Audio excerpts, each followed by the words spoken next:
On est déjà rendu au mois de janvier 2023. Ça passe vite.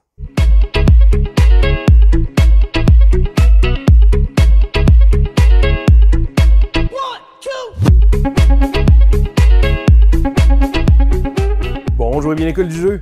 Mon nom est Sylvain et on se retrouve aujourd'hui pour ce Quad 9 de décembre. Alors, le Quad 9, un de mes segments préférés, mais avant de commencer vers ça, je veux vous souhaiter une bonne et heureuse année 2023. J'espère qu'elle va être remplie de bonheur, de santé et aussi de belles découvertes ludiques. D'ailleurs, c'est pour ça que ça me fait toujours plaisir de vous partager nos expériences comme ça.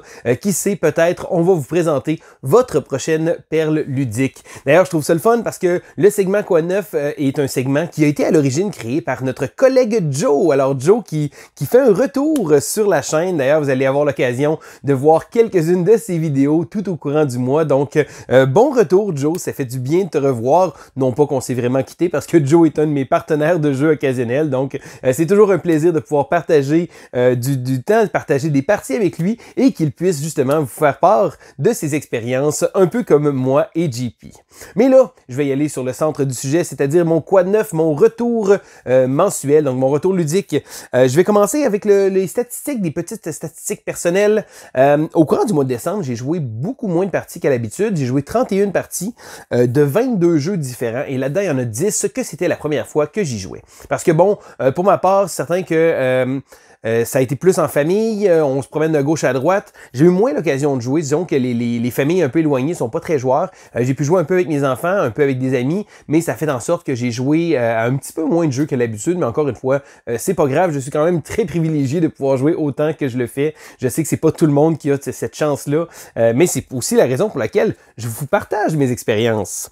Alors je vais commencer tout de suite avec un gros jeu que j'attendais avec impatience, Endless Winter.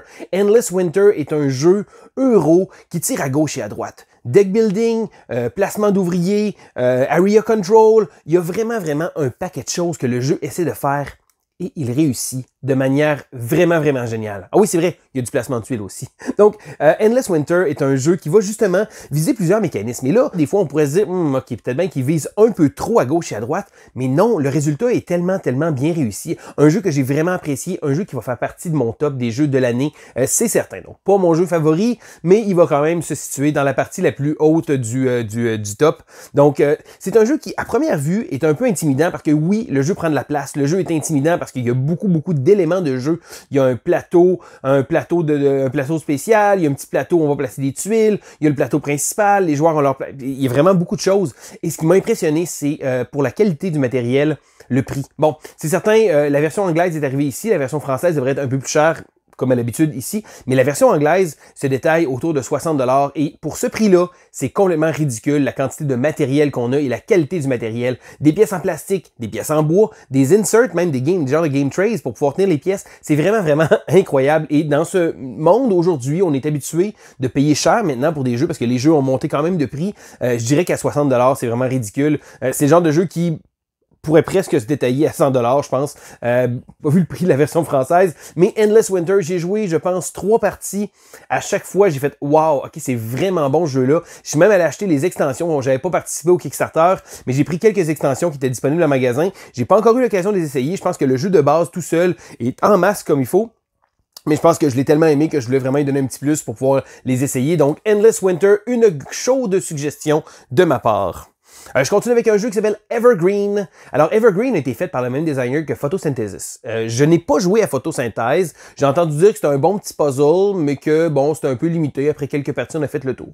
Evergreen est un jeu, justement, un puzzle. On s'entend, là, c'est un petit casse-tête. On va tenter de positionner les arbres de manière à coïncider avec le soleil, avec des points qui vont être faits de plusieurs façons possibles, des petites pistes qu'on va monter. Je dirais que, premièrement, le matériel est vraiment super. C'est vraiment mignon de voir les petits arbres grandir en petits arbustes, en gros arbres. C'est vraiment bien pensé. On doit gérer beaucoup de choses, par exemple l'ombrage que le gros arbre va faire, donc il va cacher des cases en arrière de lui et à chaque ronde, le soleil va se déplacer. Donc, c'est vraiment un gros casse-tête qu'on va essayer de maximiser le plus qu'on peut, mais on ne pourra pas faire tout. J'ai bien aimé le jeu. Je pense que ça va être un jeu que je vais avoir l'impression d'avoir fait le tour après quelques parties. Il faut pas se méprendre. J'ai tendance à faire une rotation beaucoup plus rapide que la plupart des gens. Donc, c'est un bon jeu. Je sais pas si je vais le garder dans ma collection. J'ai aimé le jouer, mais je pense que après avoir joué 4-5 parties, je risque d'avoir eu l'impression d'avoir fait le tour. Ça reste un bon jeu. D'ailleurs, je veux savoir, chaque fois que je parle d'un jeu, écrivez-le dans les commentaires si vous y avez joué. Je veux savoir vos avis. Je trouve ça toujours le fun de pouvoir discuter avec vous. Le prochain jeu que je veux vous parler est un jeu qui va avoir une réédition qui va être en sociofinancement sur Kickstarter au courant du mois de janvier. Donc, vous allez voir une vidéo arriver sur ce jeu-là. C'est le jeu Coal Baron. Coal Baron, ça me dit de quoi? Le jeu dans le temps s'appelait Gueule Noire. C'est un jeu de placement d'ouvriers qui est sorti, je crois, autour de 2013.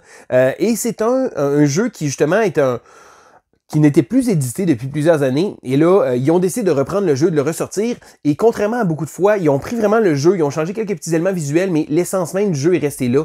Donc, si vous aimiez Coal Baron à l'époque, vous allez encore l'aimer. Ce que j'ai bien apprécié du jeu, c'est que, contrairement à Endless Winter, qui fait beaucoup de choses, et c'est correct, Coal Baron est vraiment un placement d'ouvriers. On va placer nos ouvriers de manière à pouvoir aller chercher des contrats, aller chercher de l'argent pour pouvoir construire des morceaux de mine, pour pouvoir aller excaver le charbon, pour remplir des contrats, rinse and repeat. Donc, c'est un jeu où on va avoir une espèce de suivi sur tout ce qui va se passer et j'ai adoré le fait qu'on va construire notre mine et on va placer des tuiles donc qui vont aller se placer sur notre mine et on va avoir un ascenseur qu'on va devoir déplacer pour aller excaver le charbon et le ramener en haut. Donc on a une espèce de gestion d'ascenseur qui rend le jeu vraiment, vraiment génial. Donc c'est vraiment une belle réédition. J'ai pas la version finale, j'ai un prototype, mais c'est un jeu que je vous invite à regarder. Si jamais vous le connaissez pas, c'est vraiment un bon jeu de placement d'ouvriers.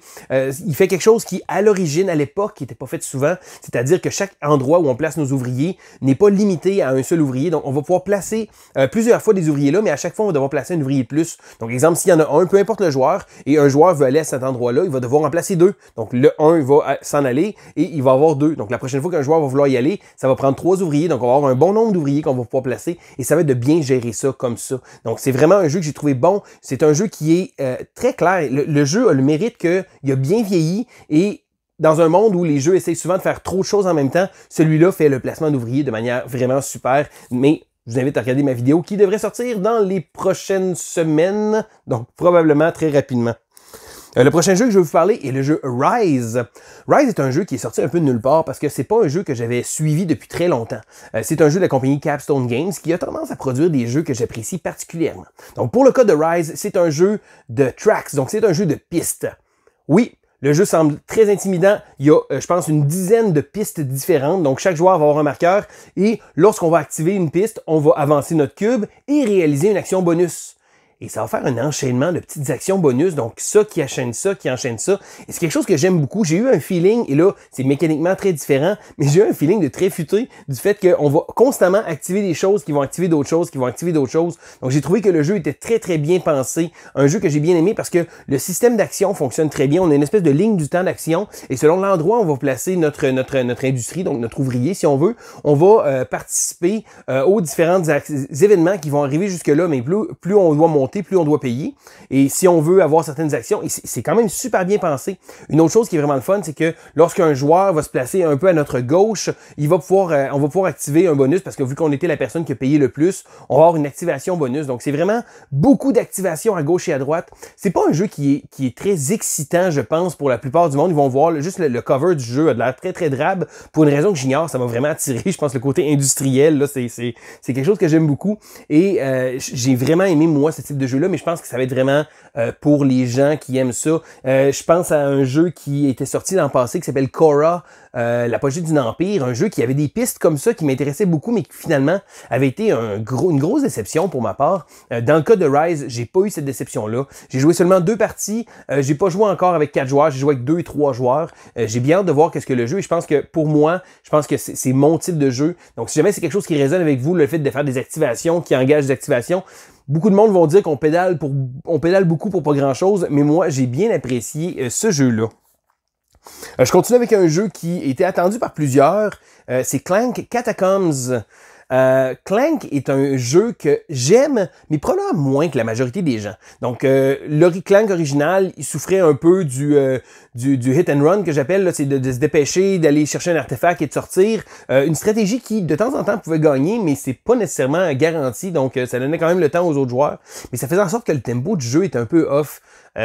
Clank in Space avait réglé ce problème-là, mais j'avais joué un peu et je pense que, je sais pas, j'avais comme pas tant trippé que ça. Quand Clank Catacombs est arrivé, je me suis dit, tiens, c'est peut-être le Clank que je voulais ajouter à ma collection. Et je crois que oui. Donc, Clank Catacombs reprend l'essentiel du jeu Clank, c'est-à-dire un deck builder avec une rivière de cartes. On devra aller chercher un artefact, le prendre et réussir à sortir. Tout ça en faisant attention à ce que le dragon ne nous blesse pas ou ne nous tue pas, donc qu'on ne soit pas pris dans les fonds des catacombes. Mais ce qui change avec ce jeu-là, c'est qu'au lieu d'avoir une map, une carte préétablie, ça va être des tuiles. Donc, on va révéler des tuiles et on va se déplacer. Et j'ai trouvé que le jeu faisait en sorte qu'on a un aspect d'exploration. Bon, c'est certain, le jeu va s'étendre beaucoup plus, mais j'ai vraiment aimé le fait qu'on découvre, on explore. On a vraiment ce feeling-là d'explorer les catacombes, de voir un peu. Et lorsqu'on prend une nouvelle tuile, on peut choisir son orientation. Et le jeu vient avec beaucoup d'éléments supplémentaires aussi. Le fait que les tuiles vont être amenées, des fois, il va y avoir des événements qui vont faire que les tuiles vont avoir des rotations. Ça va comme changer un peu nos plans, ça va changer les choses. On a également des lockpicks, donc des petits jetons pour crocheter des serrures qui vont pouvoir servir pour pouvoir débloquer des nouveaux chemins. Alors qu'avant, dans l'ancien Clank, on avait une clé, et là, avec la clé, on pouvait y aller. Là, le lockpick, on va le placer sur la case. Donc, on a crocheté la serrure est ouverte, donc on passe, mais les autres joueurs peuvent passer aussi.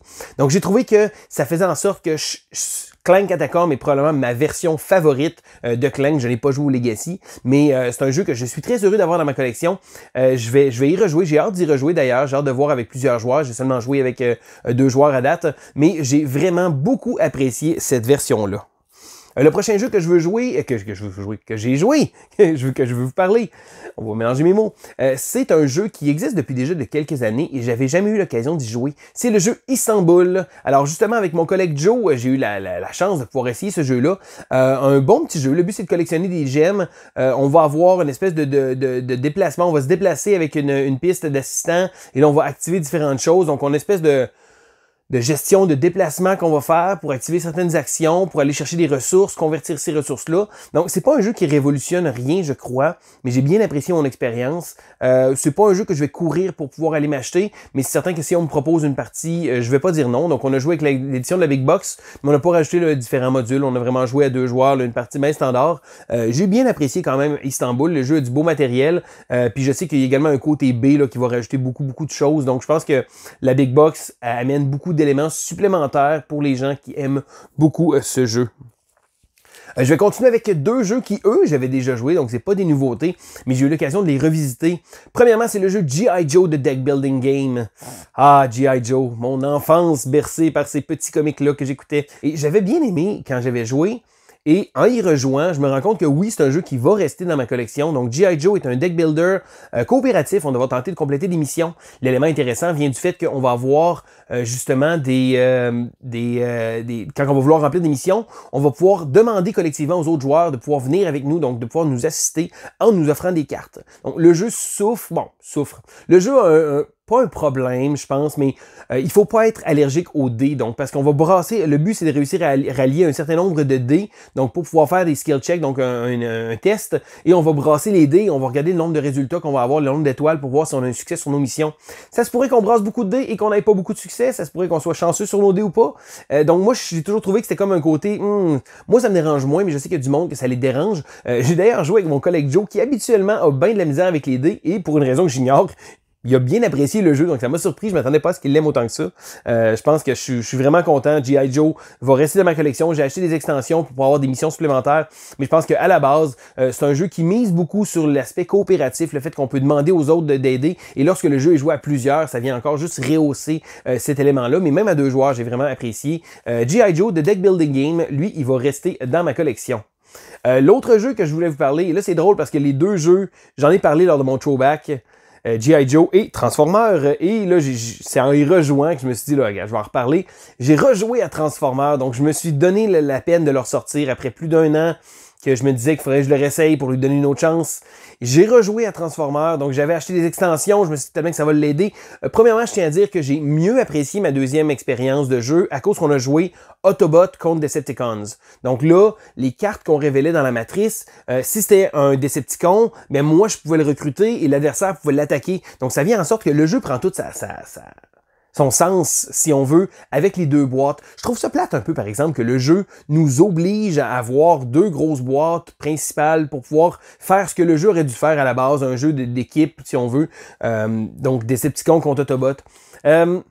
J'ai joué, j'ai trouvé que le jeu est bon, est meilleur que ce que j'avais joué la première fois, mais je pense que peut-être un petit peu trop long pour son propre bien. J'ai trouvé qu'il manquait un peu de dynamisme. À un moment donné, on était comme un peu sur l'autopilote. Donc, je dirais que j'ai voulu lui donner sa chance, mais ça a juste pas collé, je pense avec moi. Malheureusement, j'aurais bien voulu l'apprécier autant probablement que G.I. Joe, mais ça n'a pas été le cas. Ensuite de ça, je vais vous parler de petits jeux qu'on a joués à Noël en famille. Donc, premièrement, ma fille a reçu pour Noël Kids Chronicles. Alors, pour ceux qui ne le savent pas, c'est un jeu qui reprend l'essence même de Chronicles of Crime, mais avec une histoire plus accessible pour les enfants. Donc, oui, le jeu se joue avec un cellulaire, donc on va devoir scanner des codes barres pour pouvoir, des QR codes, des codes QR pour pouvoir parler à des gens. Donc, on va parler à quelqu'un, on va pouvoir faire l'enquête, parler à d'autres mondes, interagir avec des objets. Ma fille a vraiment, mais vraiment adoré, au point qu'elle y a même joué seule. Elle a vraiment, vraiment apprécié. C'est des histoires qui sont pas trop longues à compléter. Ça se fait bien. J'ai trouvé ça super. J'ai fait une aventure avec elle et j'ai vraiment trouvé ça le fun. Donc, c'est vraiment ouvert et on va vraiment, vraiment essayer de découvrir l'aventure, de parler à tout le monde, de se déplacer d'un lieu à un autre parce qu'on a un aspect de lieu qu'on va faire. Il va y avoir des choses qui vont se passer et j'ai vraiment, vraiment trouvé ça super. Si jamais vous avez des enfants, et là, je pense que ça va ratisser large quand même parce que c'est accessible pour vraiment un grand éventail de personnes, mais c'est un jeu qui se veut très familial. Je vous invite à jeter un coup d'œil à Kids Chronicle. Ça vaut vraiment la peine. Un peu comme Unlock Kids, qui, lui, malheureusement, j'en parlerai pas parce que je n'y ai pas joué. C'est ma fille qui l'a reçu à Noël qui a joué. Donc, elle a adoré le premier Unlock Kids. Elle l'avait fait tout seul. Au début, elle avait commencé avec son frère, mais elle s'est vite rendue compte qu'elle voulait le faire par elle-même. Et là, elle a son Unlock Kids pour elle et elle va l'explorer. Donc, je vais probablement avoir essayé de prendre l'occasion à un moment donné de lui emprunter pour pouvoir voir l'aventure ou peut-être la faire avec mon fils, qui lui est un peu moins intéressé à le faire tout seul, mais ça reste que Unlock Kids est vraiment, vraiment super. Donc, si jamais vous avez des familles, encore une fois, c'est 2 titres que vous ne pouvez pas vous tromper. Et le dernier jeu que je veux vous parler, c'est un jeu que mon fils a reçu pour Noël, c'est King of Monster Island. King of Tokyo a été très populaire chez moi. D'ailleurs, j'y étais. Est encore populaire. Mon fils adore jouer à ce jeu-là. C'est un jeu où on va devoir avoir contrôlé un gros monstre et de tenter de... C'est le roi de la montagne. On va brasser des gros dés, on va appliquer des résultats, on va attaquer les autres joueurs. Donc, King of Monster Island reprend l'essence même du jeu, donc avec les roulés de dés, acheter des cartes, des choses comme ça, mais se transforme en jeu purement coopératif. Donc là, il va y avoir un encore plus gros méchant que nous. Donc, on est des monstres sur l'île, mais là, il va y avoir le gros méchant qu'on va devoir tenter de vaincre. Et là, il va laisser un paquet de petits monstres comme ça. Il va essayer d'ériger des monuments, des cristaux qui vont bloquer les endroits, mais le jeu tourne autour d'un système de dés qu'on va voir au milieu. Il y a un volcan et on va placer les dés des méchants qui vont se répartir sur différentes zones, un peu comme le jeu de Loop le faisait. Donc, on va placer les dés selon l'endroit où les dés vont arriver. Le méchant va se déplacer, va appliquer les résultats, va faire des dégâts et là, les joueurs vont devoir travailler en équipe pour pouvoir essayer de vaincre justement les petits monstres, mais également vaincre le méchant. Mon fils a adoré le jeu. C'est vraiment un jeu qui a été très entraînant. C'est un jeu qui a été très populaire. On y a joué énormément. D'ailleurs, on va probablement vous en parler sur la chaîne. Je dis on parce que mon fils tient mordicus à vous donner son avis sur ce jeu-là. Donc, son cadeau Noël qu'il a bien aimé de pouvoir prendre des gros monstres, brasser des dés et faire plein de choses. Donc, c'est vraiment un jeu que j'ai trouvé pour ma part super. Le jeu offre un bon challenge. J'ai été surpris par la difficulté. Les parties pouvaient être, je dirais, un peu longue pour jouer en famille. Il y a des parties qui ont été jusqu'autour de 45 minutes, mais mon fils a resté accroché à ce jeu-là. Et habituellement, mon fils a une attention très courte. Il va jouer à des jeux d'une quinzaine de minutes et de le voir intéressé à la fin. Bon, certains, il faut essayer de le motiver un peu parce que mon fils a de la misère à garder son attention. Mais mon fils a quand même joué des parties au complet et j'ai vraiment trouvé ça le fun parce que c'est lui qui me demandait de rejouer. On venait de finir une partie, il voulait tout de suite en faire une autre. Donc, c'est vraiment un jeu qui l'a bien accroché, qui a vraiment aimé. Et pour ma part, si j'ai l'occasion de pouvoir partager des moments ludiques avec mes enfants, je trouve toujours ça super. Donc, moi, j'ai bien aimé le jeu. Mon fils voulait même y jouer en solo. Il a même commencé une partie en solo à un moment donné. J'ai vraiment trouvé ça cool. Bon, il l'a pas terminé. C'est certain que je continue de l'aider un peu des fois pour gérer les choses, mais il a vraiment, vraiment apprécié. Kings of Monster Island, vraiment un super jeu. Donc, ça fait le tour de mes expériences ludiques du mois. Maintenant, je veux savoir, vous, quel jeu vous avez joué, quel jeu vous avez apprécié. Est-ce qu'il y a des jeux que je vous ai parlé, que vous avez essayé ou que vous voulez avoir plus d'informations? Ça va me faire plaisir d'y répondre. D'ailleurs, si jamais vous avez aimé la vidéo, je vous invite à faire un petit pouce en l'air. Si jamais vous n'êtes pas abonné à la chaîne, eh bien, qu'attendez-vous? On est rendu à près de 16 500 abonnés, donc on approche du 17 000. C'est vraiment impressionnant de voir ça. Tout le support que vous nous donnez, sérieusement, ça vaut de l'or et j'en profite pour vous dire merci. Merci à tout le monde qui suit la chaîne, que vous êtes abonné, que vous avez fait un petit pouce en l'air, vous prenez le temps de commenter. C'est vraiment, vraiment super d'avoir une communauté comme ça et pour cette raison, je suis éternellement reconnaissant. D'ailleurs, si jamais vous voulez aussi nous encourager, vous pouvez le faire via la plateforme Patreon. Vous allez trouver toute l'information dans la description de la vidéo. Et parlant de nos Patreons, je tiens à vous remercier énormément du fond du cœur. Donc, c'est vraiment, vraiment le fun de pouvoir voir mois après mois le support que vous nous donnez. Je pense que ça n'a pas de prix. Dans un moment comme ça, du temps des fêtes, de reconnaissance, bien, je vous dis merci. Donc, merci à Martin Saint-Pierre, à David Favre, à Miguel Piette, Marie Jolivet, Jessica Hébert-Mathieu, Jonathan Le Carpentier, Brice Romian, Marc Boudreau et Dominique Jaudoin. Donc, je vous remercie. Mais je remercie aussi tous les autres Patreons, les gens qui participent peu, qui participent beaucoup. C'est vraiment, vraiment super de voir la belle communauté. Puis, le jeu de société a cette espèce d'élément-là tellement rassembleur. Donc, c'est certain, on se rassemble autour d'une table, mais aussi sur les réseaux sociaux, des choses comme ça, on voit ça, on est une belle communauté. Je trouve ça toujours le fun de voir à quel point notre communauté est ouverte. Bon, c'est certain que on n'a pas l'occasion de voir tout le temps tout ce beau monde-là, mais je trouve qu'on est vraiment choyé d'avoir un beau hobby comme ça. Donc, pour ça, je vous remercie. Et je tiens encore une fois à vous souhaiter une bonne année 2023. Donc, c'était Sylvain pour l'École du jeu et on se dit à la prochaine!